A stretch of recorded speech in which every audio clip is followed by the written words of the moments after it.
Hey third graders, welcome to lesson 7 in module 3. I can't believe this module is going by so fast. I hope that you guys are getting really good at your multiplication and division by now.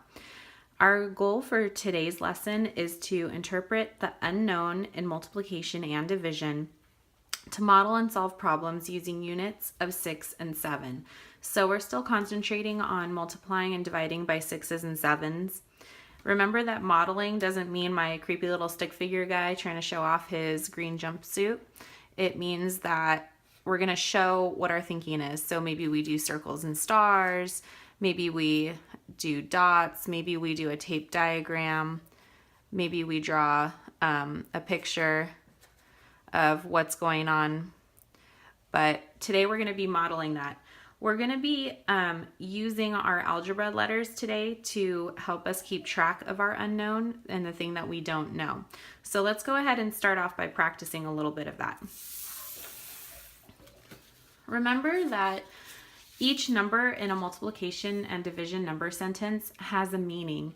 So when you're multiplying, remember we have our groups of here. So like 2 groups of 3 would equal 6. Remember with division, we're always going to put the amount that we start with, and then our next 2 numbers are going to show how many is in each group or how many groups that we have, or sometimes we can switch those around. But remember, our number that we start with always goes here. Okay, so to start practicing that, on your notes, we're going to solve these right now. So let me cover up the ones that we're not doing so that we can do them together. All right, so on problem A, please copy this down onto your notes. Press pause and then press play when you're done. Okay, so today remember that we're trying to figure out what the unknown is. And when I look at this, I think about all the information that I have. I know that I have 1, 2, 3, 4, 5 groups. I know that I have 20 when all of my groups are added up, but what I do not know is how many is in each group. So I'm thinking to myself, what is the unknown? Well, the unknown is how many groups. So I could think of it either as division or multiplication. So I could think of it as, and write this on your notes, we could either think of it as 5 times something equals 20, or we could think of it as 20 divided by something equals 5. Or we could even think of it as 20 divided by 5 equals something. So now I see what my unknown is. Today's learning goal, though, is that we're going to be putting our letter in for our unknown. So on your notes, when you're copying these down, instead of putting the space where our unknown is going to get the letter A. Now it's your job to solve for A. Go ahead and figure out what A is. Press pause and press play when you're done. Okay, so for A, I'm going to count how many 5s I have until I get to 20. So 5, 10, 15, 20. So A equals 4. I can prove that because if I put 4 in place of my A, it would make sense. 5 times 4 equals 20. That's true. And that would be true if I put a 4 in place on my division as well for my fact family. All right, let's look at our next problem. Problem B. All right, go ahead and look at problem B. Write it on your notes. See if you can solve it and write your multiplication or division equation with the unknown. Press pause and press play when you're done. Okay, what you guys should have done was you should have noticed that you know how many groups you have, you know how many is in each group, but you don't know the total. So to me, that looks like a straight up multiplication problem. So I know how many groups I know how many is in each group, but I don't know the total when I add them up.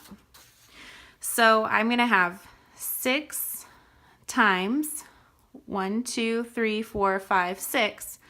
6 times 6 equals, and our unknown right now is B. How did you guys do?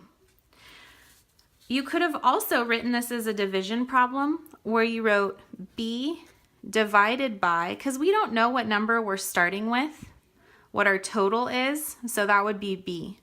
So B divided by 6 equals 6.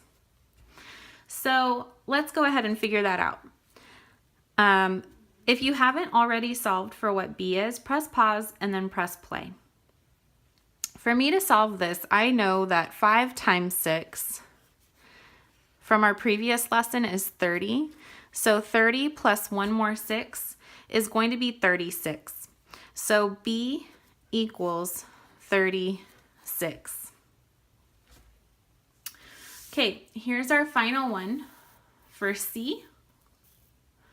Go ahead and figure this out. Write your equation with the unknown and then solve for the unknown. Press pause and then press play when you're done. Okay, you should have done, and you should have noticed that this was exactly like B. We know how many groups there are, we know how many is in each group, but we don't know the total. So you should have either written 7 times 1, 2, 3, 4, 5, 6, 7. 7 times 7 equals C. Or you should have written C divided by 7 equals 7. When you solve for C, you could have used our method from our previous lessons where we found our 7 times 5. So I know that 7 times 5 is 5, 10, 15, 20, 25, 30, 35. And then if I add my 7 plus 7, I know 7 plus 7 really quickly because I know my doubles, is 14. So 35 plus 14 is 9 ones and 4 tens. So that would be 49. So C equals 49. Let's try that with a word problem. Our word problem for today is that Braxton sees 7 beetles when he weeds his garden. Each beetle has 6 legs. How many legs are there on all 7 beetles? So how would you model this problem? Our first step when we do a word problem is to make sure that we're understanding what the word problem looks like. So go ahead and model it, press pause, and then press play when you're done. Remember, modeling means to do a tape diagram, a picture, something like that. Okay. So for me to model this, I'm going to use my tape diagram. For me, it's quick and easy. So I have 7 beetles.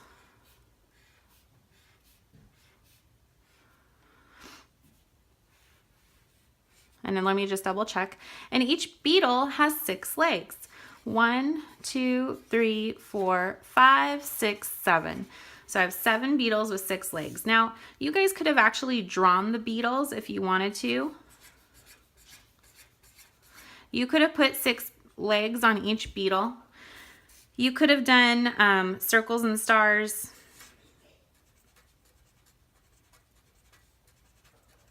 You could have done just the number 6 inside of a circle. You could have done dots.